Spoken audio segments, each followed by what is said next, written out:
अगर आप 30 लाख का होम लोन लेना चाहते हो तो क्या आप जानते हो बैंक आपसे 55 से 60 लाख रुपए तक का लोन वसूल कर लेता है। आज इस वीडियो में मैं आपको होम लोन इंटरेस्ट का पूरा कैलकुलेशन स्टेप बाय स्टेप समझाऊंगा। नमस्ते दोस्तों, मैं हूं अक्षय और आप देख रहे हैं cash flow capital the finance गुरु। अगर आप होम लोन लेना का प्लान कर रहे हो तो ये वीडियो आखिर तक जरूर देखिए। होम लोन इंटरेस्ट रेट होता क्या है? बहुत से लोगों का सवाल रहता है कि इंटरेस्ट क्या होता है और इंटरेस्ट कैसे लगता है। ठीक है, तो आपको मैं बेसिकली बता देता हूँ कि बैंक आपको घर खरीदने के लिए जो पैसा देता है और उस पैसों के ऊपर जो एक्स्ट्रा अमाउंट लेता है उसे इंटरेस्ट कहते हैं।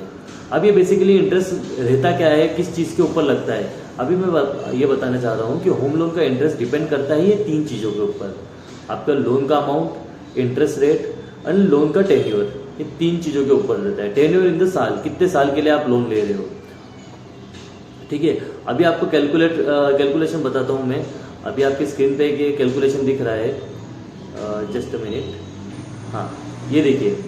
अभी अगर हम यहाँ पे कोई भी आप गूगल पे जाओगे, वहाँ पे आपको EMI कैलकुलेटर आपको डालना है, EMI इंटरेस्ट रेट कैलकुलेटर आपको डालना है, वहाँ पे आपको पूरा आ जाएगा और फिर वहाँ से आप स्टार्ट करेंगे। अभी देखिए, अभी मैं अमाउंट यहाँ पे बेसिकली चार चीज़ रहती है, अमाउंट, इंटरेस्ट और पीरियड और EMI।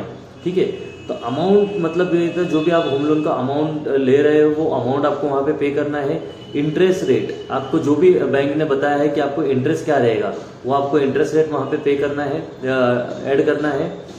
दूसरा रहता period in the sense tenure आपको कितने साल के लिए आप लोन ले रहे हो, तो वहाँ पे आपको लोन कितने साल के लिए ले रहे हो, 10 साल, 15 साल, 20 साल, 25 साल, तो वहाँ पे आपको डालना है। तो हमने बेसिकली डाला है अमाउंट पे 30 लाख रुपए, इंटरेस्ट 9% का हम इंटरेस्ट, एक एग्जांपल के लिए 9% का इंटरेस्ट डाल रहे हैं और पीरियड 20 मंथ्स के लिए डाल रहे हैं, 20 ईयर्स के लिए डाल रहे हैं, सॉरी।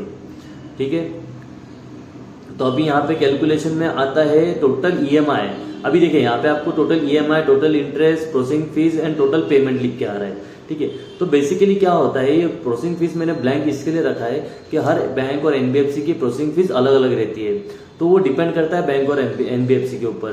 तो आप उनसे पूछ के आपको जो भी प्रोसेसिंग फीस लग रही है आप वहाँ पे वो डाल सकते हो, वहाँ पे फिगर्स थोड़े चेंज हो जाएंगे। और मोटा मोटा जो बेसिक मंथली EMI जो रहता है आपका 26,952 रुपये, 26,992 रुपीज का आपका EMI इसमें दिख रहा है। तो उस EMI के हिसाब से टोटल इंटरेस्ट जो आपका जा रहा है 34,78,027 रुपीज का आपको सिर्फ आप टोटल इंटरेस्ट पे कर रहे हो बैंक को। आपने लोन लिया है 30 लाख रुपीज का और आप इंटरेस्ट पे कर रहे हो 34,78,027 रुपीज का।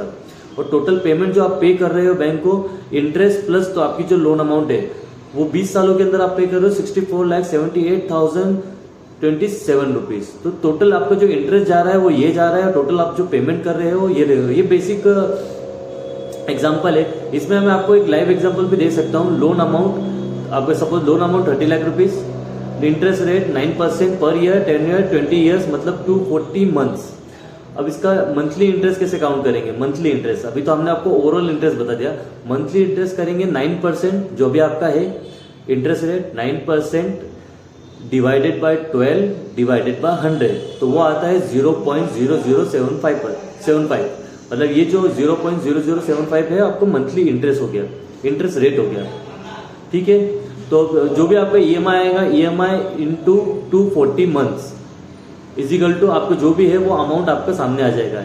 और आप उसी में आप क्या करो, उसी के अंदर से अभी जो भी अमाउंट आएगा उसी में आप ना टोटल अमाउंट माइनस आपकी जो लोन अमाउंट है, तो इतना आपका इंटरेस्ट जाएगा। ये बेसिक इसमें है। इंटरेस्ट अभी ये तो मतलब हो गया कि आप जो भी जैसे मैंने आपको कैलकुलेशन बताया उस कैलकुलेशन के द्वारा अगर आप जाओगे तो मतलब जितना घर का लोन लिया है लगभग उतना ही इंटरेस्ट आपने दिया है। एक मोटा मोटा जितना आप लोन अमाउंट ले रहे हो उससे 1 लाख रुपए आपका इंटरेस्ट थोड़ा ज्यादा ही जा रहा है। टोटल अमाउंट इतनी है, टोटल अमाउंट आपका इंटरेस्ट थोड़ा ज्यादा जा रहा है। अब इंटरेस्ट कम करने के बेस्ट 5 टिप्स मैं आपको बताने वाला हूँ। पहला, लोन टेन्योर कम रखो। ज्यादा टेन्योर रखोगे आपका इंटरेस्ट ज्यादा जाएगा। इंटरेस्ट रेट कंपेयर करो दूसरे बैंक और NBFC से। पहले इंटरेस्ट रेट कंपेयर कीजिए कि कहाँ से आपको जहाँ पे आपको बेनिफिट मिल रहा है आप वहाँ से लोन लीजिए। पार्ट पेमेंट जरूर करना। पार्ट पेमेंट के ऊपर एक और मैं वीडियो बनाऊंगा आपको, आप उसमें देखिएगा कि पार्ट पेमेंट कैसे करते हैं। इसके ऊपर भी एक वीडियो आएगी, जल्द से जल्द आएगी। ठीक है, तो पार्ट पेमेंट जरूर करो। फ्लोटिंग रेट बेटर होता है। फ्लोटिंग रेट के ऊपर भी एक वीडियो बनाने वाला हूं मैं, उस पर भी आपको पूरा डिटेल में फ्लोटिंग रेट क्या रहता है वो सब आपको डिटेल में बताने वाला हूं। तो फ्लोटिंग रेट बेटर होता है, आप फ्लोटिंग रेट के लिए ऑप्शन सिलेक्ट कीजिएगा। सिविल स्कोर आपका 750 के ऊपर रखिए। सिविल स्कोर के ऊपर ऑलरेडी मैंने बहुत से वीडियो दो वीडियो मैंने बना के रखे हैं, आप वो जाके देखिए। उसमें आपको सिविल स्कोर क्या रहता है, उसमें बेसिक आपको पूरा बताया है और एक एडवांस बताया कि उसमें आप कैसे उसको ठीक से कर सकते हो। ये वीडियो सिर्फ एजुकेशन पर्पस के लिए है। एक्चुअल ईएमआई और इंटरेस्ट बैंक की पॉलिसी सिविल स्कोर और इनकम के ऊपर डिपेंड करता है। ठीक है, अगर आपको ये वीडियो यूजफुल लगता है तो लाइक करें, शेयर करें, सब्सक्राइब जरूर करें और कमेंट में लिखिए आप कितना अमाउंट का होम लोन लेना चाहते हो। तो मिलते हैं अगले वीडियो में। Thank you.